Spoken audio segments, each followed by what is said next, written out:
Car आप exam tour देख रहे हैं। आखिरकार 12 तारीख का स्टूडेंट के द्वारा आंदोलन किया गया। स्टूडेंट गए शांतित होकर सब कुछ किए, लेकिन अभी तक आज 17 तारीख हो गया और अभी तक कोई आयोग के द्वारा, कोई शिक्षा विभाग के द्वारा, कोई सरकार के द्वारा कुछ नोटिस नहीं आया कि आखिरकार क्या होगा, कुछ सुधार मान लिया जाएगा या नहीं माना जाएगा।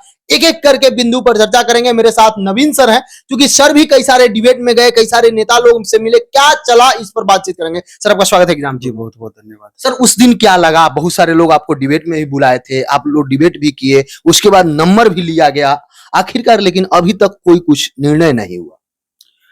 ये बहुत दुर्भाग्यपूर्ण है कहिए, क्योंकि इतनी बड़ी आंदोलन हुई, इसको आपको कम आंक कर नहीं चलना है। जो भी उद्देश्य था छात्रों का आंदोलन का, जितने भी छात्र त्याग किए वहां तक पहुंचे, उनका उद्देश्य पूरा हुआ।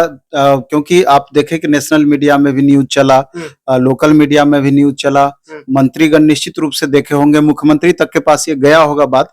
लेकिन और दूसरे दिन हमको जिस तरीके से सेम डे में डिबेट में हमको बुलाया गया और वहां पर बीजेपी के भी नेता थे, इसके बाद आरजेडी के भी थे, और उन लोगों ने जिस हिसाब से हमसे जानने का प्रयास किया और न्यूज 18 पर जिस हिसाब से डिबेट में इस बात को प्रमुखता से रखा गया और उन्होंने बताया भी कि ये अभी बहुत हाईलाइटेड मुद्दा है, इसलिए करके अधिक से अधिक नेता भी इस चीज को सुनना चाहते हैं। तो हमको लगा कि जिस हिसाब से पूरा खोल खोल के एक एक जानकारी लिया गया कि वन कैंडिडेट वन रिजल्ट से क्या लाभ है, क्या हानि है, तो निश्चित रूप से सरकार के अपने स्तर पर पहले से ये चल रहा होगा और ऐसा नहीं है कि उनको पता नहीं होगा।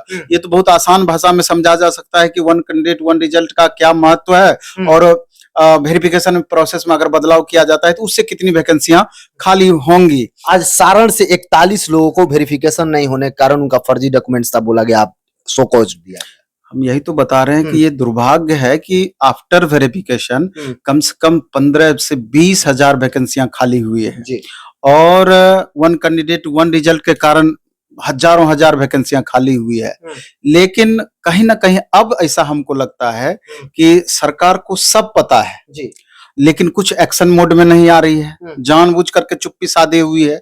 क्योंकि ये जो लगभग 40% सीट वैकेंट रह जाएगी और अगली वैकेंसी जो दिखाया जा रहा है कि 1,60,000 वैकेंसी हम दोबारा 40% खाली रह जाएगी। अप्रोक्स आप देख लीजिए ना कि पहले TRE1 में 1,70,000 में से अप्रोक्स 95,000 का फाइनल सिलेक्शन हुआ, फाइनली लिया गया। उसमें से कई लोग निकले भी बाद में। 1,20,000 TRE2 में लगभग 40-42,000 सीटें वैकेंट रह गई। TRE3 के उस हिसाब से आप अंदाजा लगा लीजिए, अप्रोक्स 40% से ज्यादा कम नहीं सीटें वैकेंट रह जाएंगी।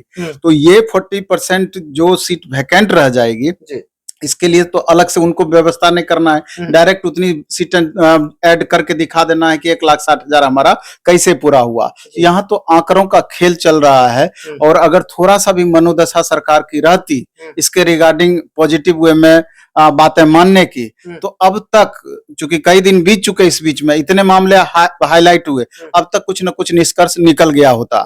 आप देखें कि दिलीप जी आंदोलन का नेतृत्व किए थे, कितनी जाति उनके साथ हुई। पुलिस के द्वारा गाड़ी में बैठाने के दरमियान उनको समझिए कि प्रताड़ित करने का प्रयास किया गया, तो और तरीके से लाठी डंडे जिस तरीके से बरसाए गए, कई छात्र भी घायल हुए। तो ये सब जितनी भी चीजें हो रही है तो सबका निष्कर्ष सरकार को पता है और पूरी तरीके से माइंड मेकअप की हुई है कि इस पर हमको ध्यान नहीं देना है। कुछ दिन में मामले अपने दब जाते हैं, दोबारा से फिर कुछ होगा तो फिर इसी तरीके से दबा दिया जाएगा। प्रतीत तो यही होता है।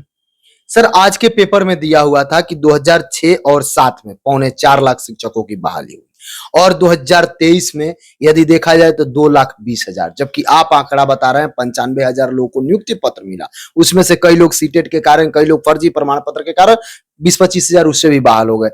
TRE2 में 75,000 के आसपास दिया गया, उसमें भी 10-15,000 बाहर हो गए। इसको जोड़ा जा रहा है तो 2,20,000 पुग ही नहीं रहा। वही बात तो है। तो अब कैसे सरकार पुरा रही है ये तो क्लियर करना चाहिए शिक्षा विभाग को। अब सवाल ये उठता है कि 12 लाख वैकेंसी कि मुख्यमंत्री जी के द्वारा घोषणा किया गया। तो अब 12 लाख का आंकड़ा कैसे वहां तक पहुंचाएंगे? क्या ये 40% खाली हो रहा है, फिर से उसमें जोड़ा जा रहा है?